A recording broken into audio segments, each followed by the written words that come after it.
In the meantime, the cramped world of this trading vessel is ours, the Faviolita, selling plastic shoes, tinned food, and fishing line at the small clusters of houses on stilts that appear several times during each day of travel. We arrive, tie up, and while the jefe of our vessel makes negocios with the colonistas, I take my butterfly net and walk to the jungle, hoping to escape the stinging flies that swarm near the boat landings. Sometimes there are long, opinionated conversations, everyone animated and taking part, which is the operational front. Sometimes a silence falls among us that lasts for several hours, once each of us is comfortable watching the riverbank slide monotonously by or nodding on the edge of siesta.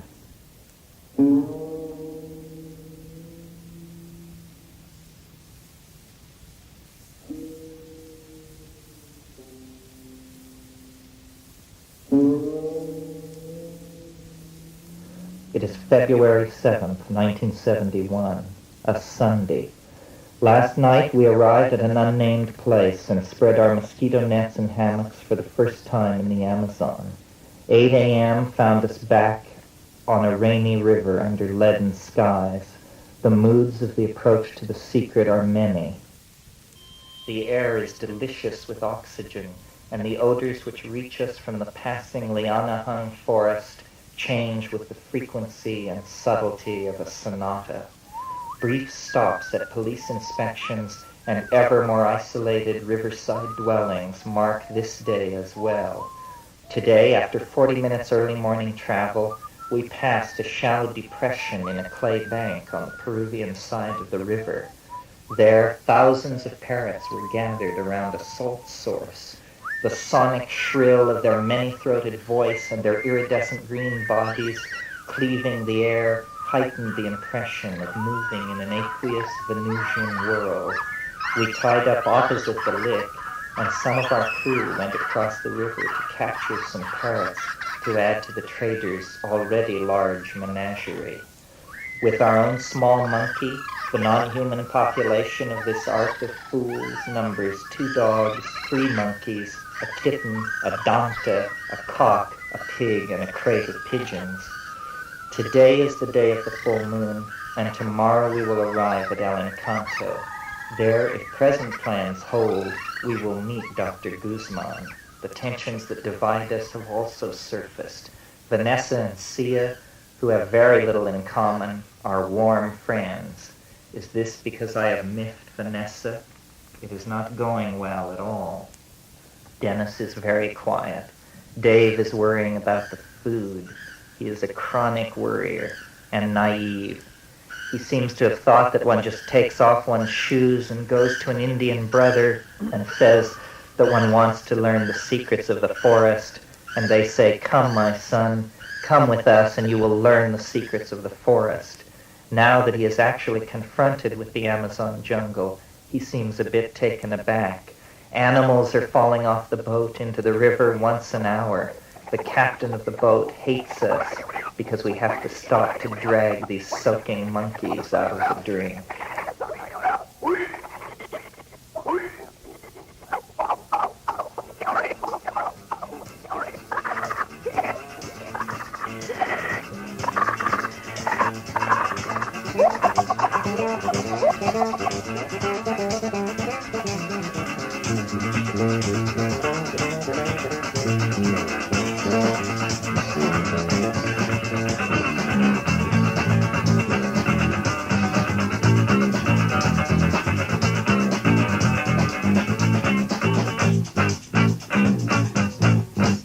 Born into a highly intellectual community, went to highly intellectual school. We read highly intellectual books according to a highly intellectual rule. Don't you know what I used to know? Disappeared on the river like falling snow. Lord above, when it came to love, I was a highly intellectual fool.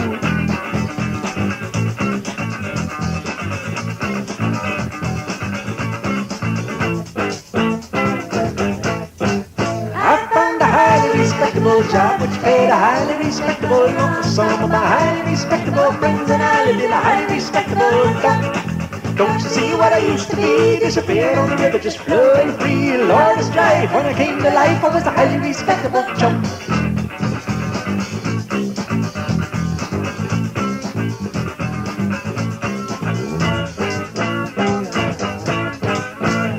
Go down to the river, finally understood. Go down to the river, can only do you good for nothing good.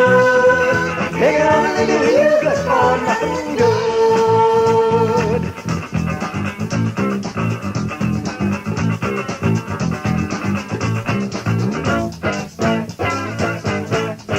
Stepped into a highly sensational society in my highly sensational shoes. I sang highly sensational songs along with highly sensational you. Just to prove that we still can move, meet me at the river, let's roll that groove. Lord alive, are you here tonight and in a highly sensational mood?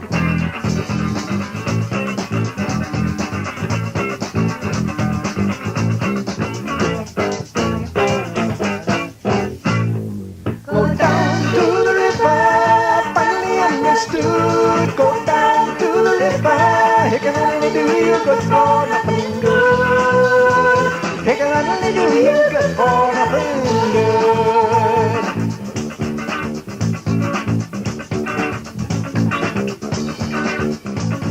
It can only do you good for nothing good. It can only do you good for nothing good. Chapter 3. Along a Ghostly Trail.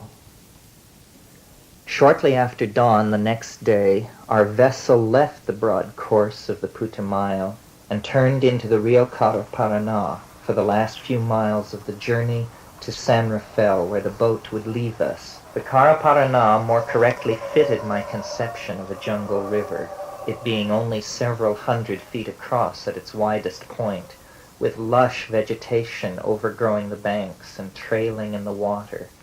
Its flow was so sinuous and unpredictable that we could seldom see more than a half-mile or so ahead of us. At mid-morning we arrived at a low bluff surmounted by a white flagpole and a few corrugated buildings, appearing lavish in a land of thatched huts on stilts. This was Mission San Rafael.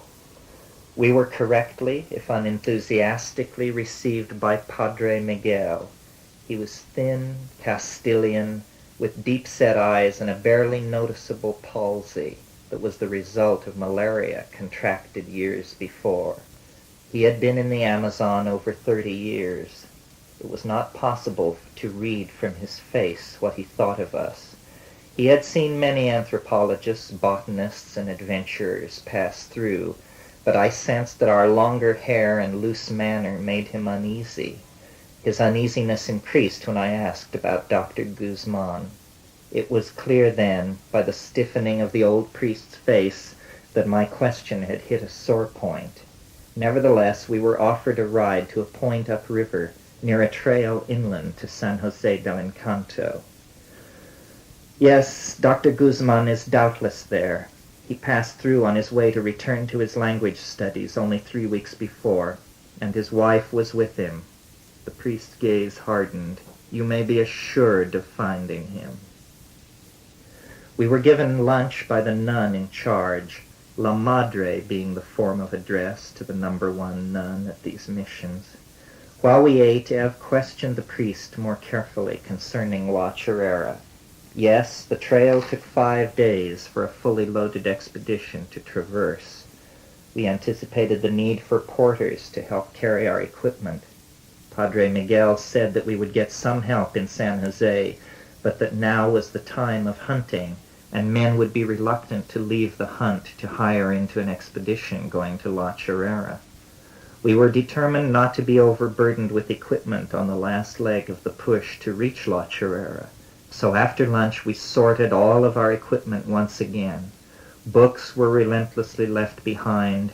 Our plant and drug file was thinned down to only the essential articles. Excess camera and insect collecting equipment was stored. It all went into a trunk to be left in the priest's keeping until we should return. The chore finished, we stowed our lightened supplies in the priest's powerful speedboat, an immense luxury in a world where the paddled canoe is the standard transportation. In a few minutes we were tearing over the surface of the brown river, the moving center of a cresting wave of tremendous mechanical noise. The priest looked considerably more human and at ease here, with his brown cassock beating furiously in the wind, his long beard trembling in the spray and the sunlight. After 40 minutes of this furious travel, we had gone a day's distance by canoe. Suddenly the priest turned the small boat at right angles to the flow of the river. We were making directly toward a long, low spit of white sand. The engine cut off at what seemed the last instant, and in a shattering silence we slid lightly aground on the sandbar. It was a spot seeming no less desolate than any other place we had passed in our wild ride. But the priest clambered up the bank and pointed out a broad trail, much overgrown with vines. It was a half a mile to the village, Padre Miguel explained as we moved our supplies into a jumbled heap on the sand. "I'm sure you'll be well received," called the priest from the river as he wheeled the little speedboat around. Then he was gone. Long after he had turned a bend in the river and the sound of his departure faded, the glassy surface of the river moved and sucked against the banks as a last reflection of this unusual commotion. Silence. Then a shrill wave of insect sounds swept like a drawn curtain through the area. Then again silence. There was jungle, river, and sky. There was naught else. For the first time, we were not being conveyed through the jungle river world with a seasoned expert in control. Now we were on our own, and we all became aware of it in that moment, on that spit of sand, on the shore of a jungle river, one of hundreds of such rivers. The mood could not last. We had to find the village and make whatever arrangements we could to move our supplies there from the river. We had to act before dark. There would be time later to contemplate our situation. No one wanted to stay with the mound of supplies, so we hid them in the bushes away from the shore and then started down the trail. Vanessa brought her box of cameras. I carried my telescoping fiberglass Lepidoptera net, bought in a collector's supply shop in Shinjuku, as a present to myself for surviving a stint teaching English in 2 Tokyo English mills simultaneously. The trail was broad and easy to follow, obviously cared for. As we moved away from the riverbank, the vegetation was less lush. We were walking through an eroded, scrubby brushland. The soil was lateritic, and where it was exposed to the sun, it baked and shattered into sharp-edged cubical fragments. At length we topped a long, slow rise and looked down on an assemblage of huts on sandy soil under a scattering of palms. Striking immediately was the fact that all of the houses were of the stilted, thatched variety, except for one near the center of the village. As we surveyed the scene below us, we were ourselves surveyed, and people began running and shouting. Some ran one way and some another. To the first person who reached us, we asked for Dr. Guzman. Surrounded by people giggling and whispering, we reached the anomalous house. It was made of leaves woven expertly between long arched sticks. It was windowless and rested on the ground, looking vaguely like a loaf of brown bread. We all recognized it as a maloca, the traditional type of house peculiar to the Witoto people. Inside, resting on a hammock which hung between 2 smoke-darkened supporting posts, was Dr. Guzman. The immediate impression was of an unnatural gauntness, deep-set dark eyes, and skeletal, nervous hands. He did not get up, but gestured as an Indian would for us to sit on the ground. Only then, in seating myself, did I see beyond the hammock to the shadowed rear of the maloca. A woman sat cleaning pebbles from beans in a stone-polished Witoto pot. Only after we were all seated did she look up. She was plump, wearing khaki pants. She had blue eyes and even teeth. Seeming to address us all equally, Guzman spoke. "My wife shares my professional interests." "How fortunate. It must make it much easier," Vanessa offered. "Yes." The flat reply became an unnerving pause. I decided to face the issue directly. "Doctor, our apologies for disturbing your solitude and the local social environment here. We're anxious to push on to La Chorrera, and we hope that you will help us to arrange bearers here to go with us. Also, we are here with a special purpose.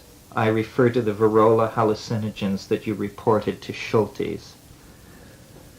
I am telescoping my account, of course. It all took longer and moved less directly toward revealing its meaning. We talked for perhaps 20 minutes. At the end of that time, we had learned that Dr. Guzman would help us find bearers and depart, but that this would take some days.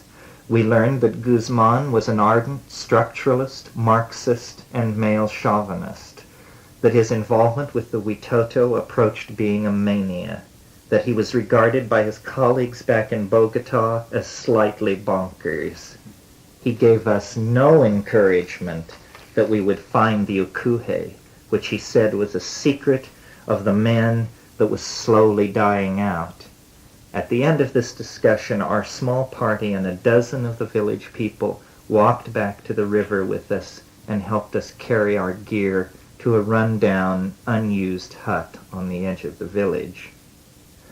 As we set up camp, Annabelle Guzman approached us with several cups of steaming coffee and chatted with us as we worked. She seemed more relieved than dismayed by our presence, unlike her husband. As she talked, a picture emerged. She had gone to the London School of Economics, studied anthropology, graduate work in Columbia, meeting impassioned older men in similar profession, now living a pendulum life going between the striving, contentious world of the university in Bogota and the tiny village of San Jose del Encanto. Her husband's addiction to chewing coca was much on her mind. Like the males of the tribe, he was a coca enthusiast. He was quite paranoid from chewing it. When one saw him in the morning, he always had coca staining his lower chin. The tribe was very hard on women, so Annabelle had been told by Horacio that in order to integrate into this society, she had to take the women's role upon herself. This had to do with pounding yucca root with stones, and also making coca, which the women are not allowed to chew at all. The men lie around in hammocks and listen to transistor radios. The women live with the dogs and the children under the houses, and the men live in the houses. At 5 o'clock in the afternoon, the women are all sent to the sleeping place with the children and the dogs. The men all retire into the longhouse for storytelling and coca chewing until 4:30 in the morning. We lived with these people elbow to elbow. The fart is the most highly appreciated form of humor. There are 10,000 variations on the fart, and all are riotously funny. We stayed in that uncomfortable setting until the morning of the 13th of February. It took that long, nearly a week, to arrange 2 young boys willing to leave the hunting and help us carry our supplies over the trail to La Chorrera. We were grateful for the pause in travel, as the voyage on the Faviolita had left us rather worn. I spent part of each day collecting insects or writing or thinking in my hammock. We saw Dr. Guzman very rarely. He treated us with the same remote disdain that the other male leaders of the community affected. Not everyone was so shy. There were always several Witoto of all ages intently watching whoever of us was most active at any given moment. In one of his oddest moves, Dr. Guzman had asked us to answer any of the people's questions concerning the relationships prevailing within our group by saying that we were all brothers and sisters. This assertion brought the expression of amazement that any reasoning being would expect. And so I think that we were especially interesting to the people of the village because they were asked by their expert informant concerning all things in the outside world to believe that such a disparate group as we were all sibs. It was only one of the good doctor's peculiarities. Once, in the heat of the afternoon, when I was alone collecting insects in the forest, I came around a large tree to surprise Dr. Guzman, who was standing absolutely still, poised above a small ditch with a fish spear in his hand. We walked back to the village together, and as we walked, he told me his view of the world. Never swim alone on the river. Danger lurks everywhere. Forms move beneath Never the swim surface. alone in the river. Huge the anaconda. forms move beneath its surface. The There is rivers the abound with anaconda. The rivers abound Snakes with are them. everywhere. Snakes are everywhere. Be aware of this as you make Be your way aware to of this La as you Chorrera. make your way to La Chorrera. The The forest is unforgiving of error. I had spent many months in the jungles of Indonesia and had been collecting insects every day in these Amazonian forests as we had made our way to San Jose del Encanto. I had my own idea of the risks of the forest, not nearly so dark as the thoughts of the wildly gesticulating small man who strode raving at my side. He had apparently been ruling his wife with an iron hand, when we had just happened in on what was a very peculiar scene. He lived in a nightmare world of hallucination brought on by extreme coca addiction. His wife had not had any Anglos to talk to since arriving there. Naturally, she was wondering what was going on. She wasn't allowed to chew coca, and he was behaving like a male Witoto member of the tribe. I saw him freak out one afternoon. He was talking to some people.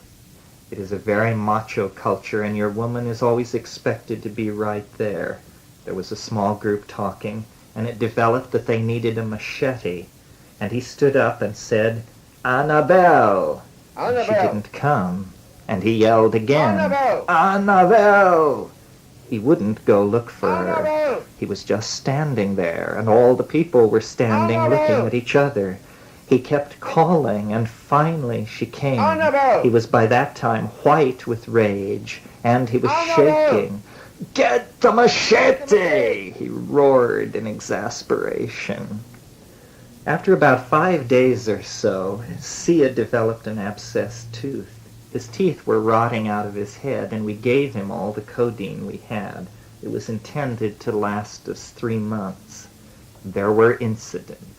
A bushmaster, most deadly of vipers, was killed near the village and brought back and shown around. Incidents, say rather omens or ominous events. One morning an enormous tarantula, the largest I have ever seen, made a dash through the village, or so it seemed since it was suddenly discovered very much in the middle of things. Had someone released it? 2 nights before we were to leave the village, a tree burst into flames near our hut. This seemed unambiguously unfriendly, and we hastened our plans for departure. We could not continue on without bearers, and only when the men came back from the hunting party would we get bearers. Guzman would tell us almost nothing. About the ukuhe, he said, "Ridiculous, you're not going to get it. These people don't even speak Spanish. They speak only Huitoto. There were 40,000 of them killed here 50 years ago. They have no reason to like you, and the drug is super secret. What are you doing here? I urge you to leave the jungle while that is still possible." Finally, on the 15th, we departed, the 6 of us in the company of 2 Witoto adolescents. The Capitan of the village turned out to wish us a good journey. Even Dr. Guzman was smiling, delighted no doubt at the prospect of the village returning to normal after a long week playing host to a delegation from the global electronic tribe. There was no one more pleased to leave the village than I. As we strode along the wide trocha, I felt my spirits rise. At last we had put all the encumbering obstacles behind us. Only Sia remained to plague me. I decided, milquetoast or not, I was going to have to break the bubble, because it was becoming too odd. He was doing things. He insisted on going first. He was sharpening sticks and putting them into the ground. Fetishes. When we were going down the river, before we got to El Encanto, we were smoking weed all the time.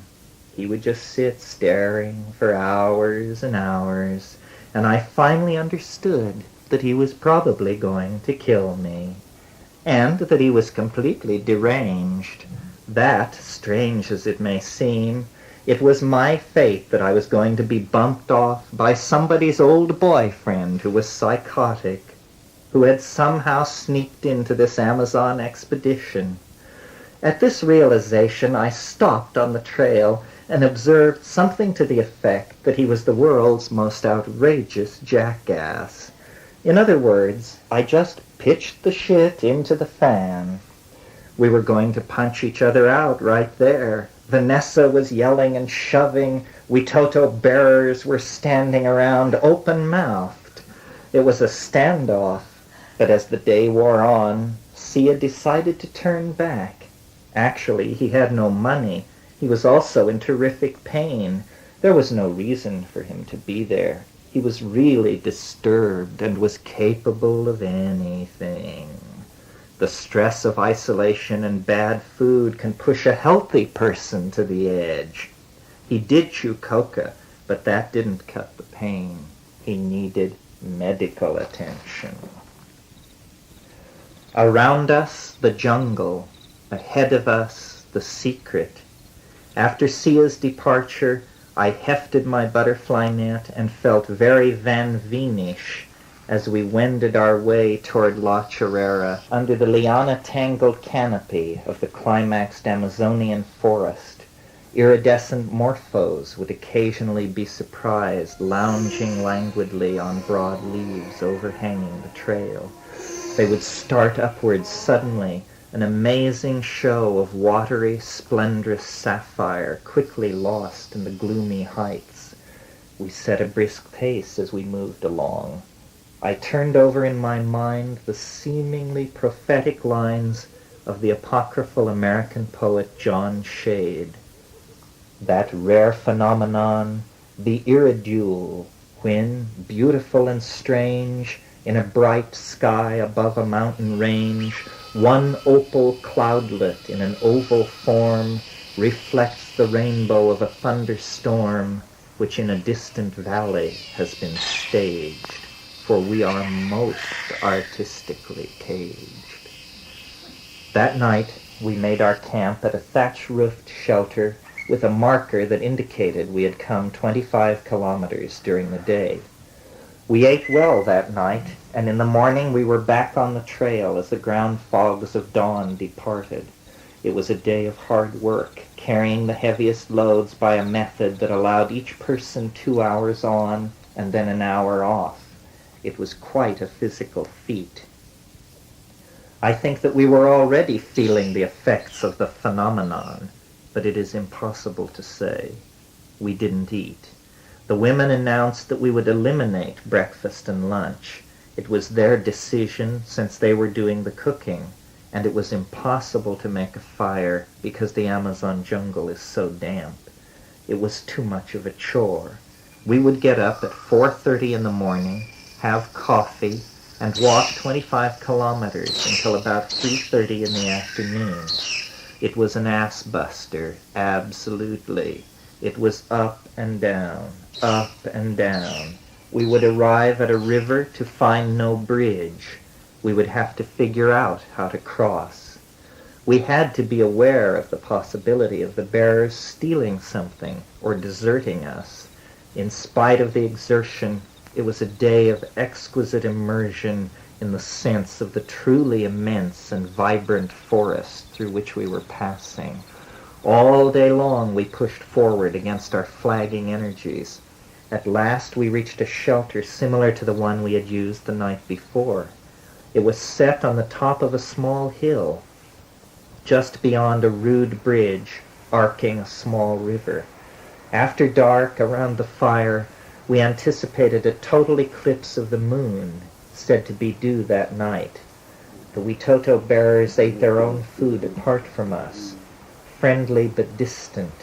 I wondered if they, too, were aware of the impending eclipse.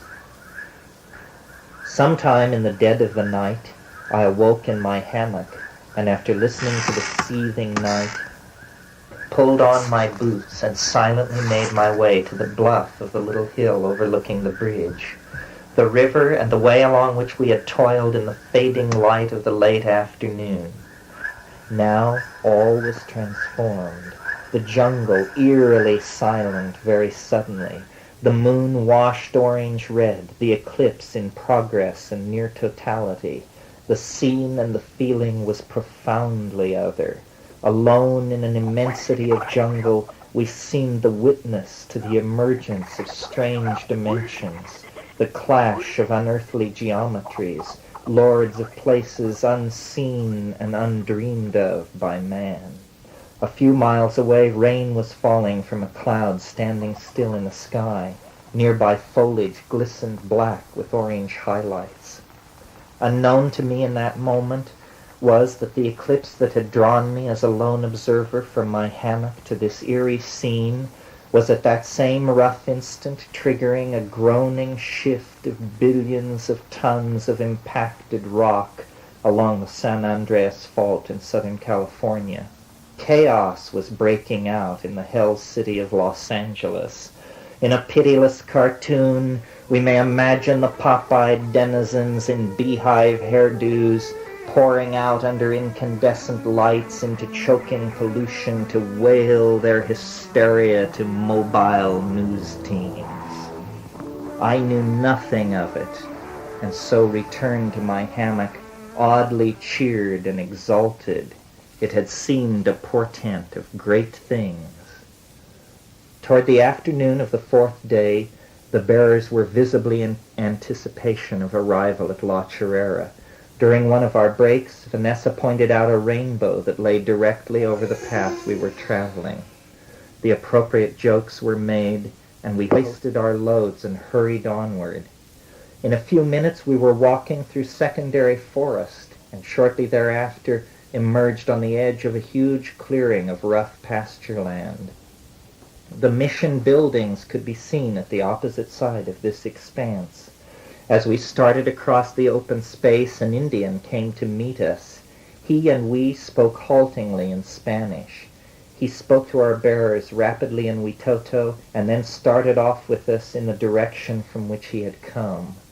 We passed through a wood enclosure and across a semi-enclosed courtyard. On the wall were paintings in tempera of absurd elves with pointed ears. We saw no children, and a sense of its being school vacation hung over the empty rooms and playing fields around us. We were led finally to the back porch of what was obviously the priest's house. A huge man, bearded and bearish, emerged in his shirt sleeves. Sebastian Cabot could have played him to perfection. A basically merry person, he nevertheless did not seem happy to see us. Why are these people always so withdrawn? Something about not liking anthropologists. But we are basically botanists. How can we put that across? Our reception was hospitable and correct. We asked no more, and as we hung our hammocks in the empty guest house to which we were shown, there was a sense of relief among us all at having reached our destination.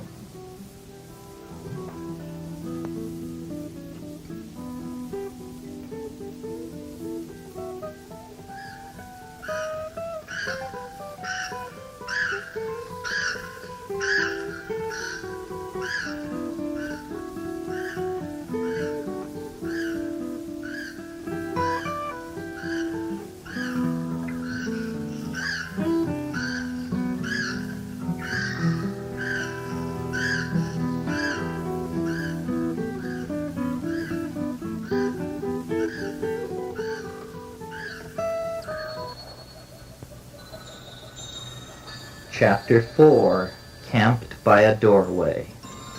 Most of the Amazon basin is alluvial deposit from the Andes. La Chorrera is different. The river narrows and flows into a crack. It begins to flow very rapidly. Then it flows over an edge, a lip, and there is a waterfall full of power. Not exactly a waterfall, but a chute, not a direct drop. This violent flume has made a sizable lake, very unusual situation for the Amazon. Very rarely can one rise above the treetops, but at La Chorrera there are actually hills and one can get up some altitude. There were no stinging or biting insects. It is a paradisical place. You push very hard and suddenly you are there, and it is beautiful. The mist drifting across the pastures, there are white cattle, the mission, the huge lake, the jungle, but white cattle, and therein lies a peculiar twist of the story.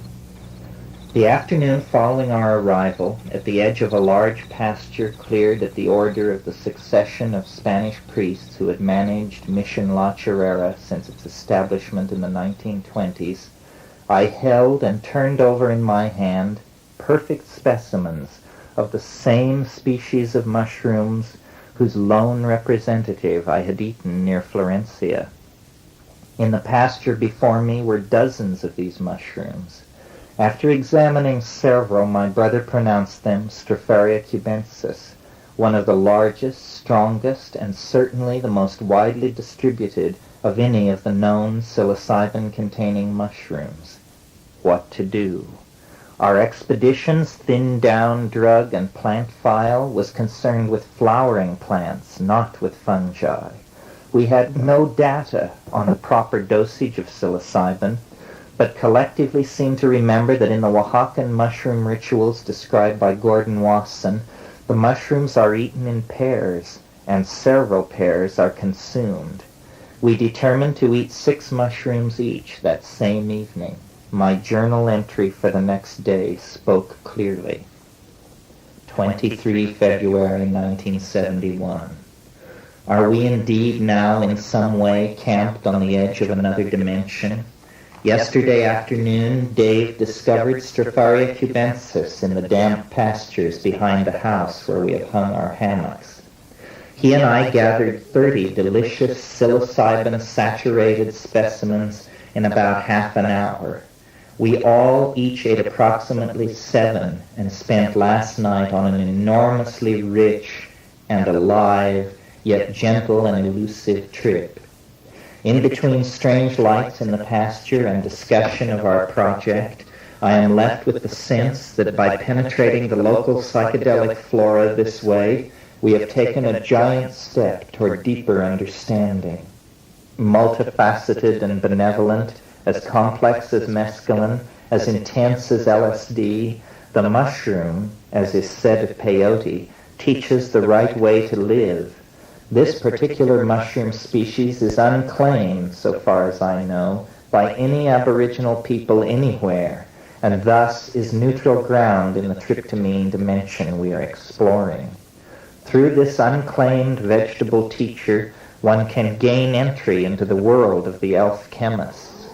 The experience of the mushroom is subtle, but can reach out to the depth and breadth of a truly intense psychedelic experience.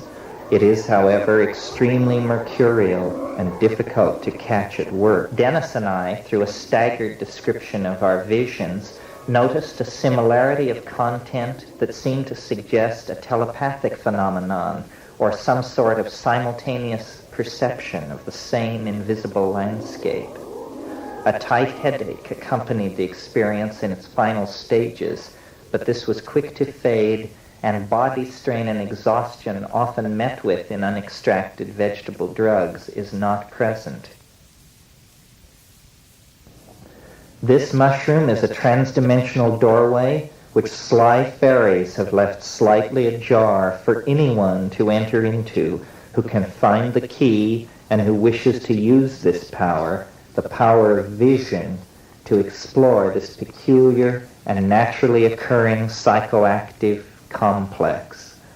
We are closing distance with the most profound event a planetary ecology can encounter, the emergence of life from the dark chrysalis of matter. Such were my impressions after only one exposure to the realm of vision over which the mushroom holds sway.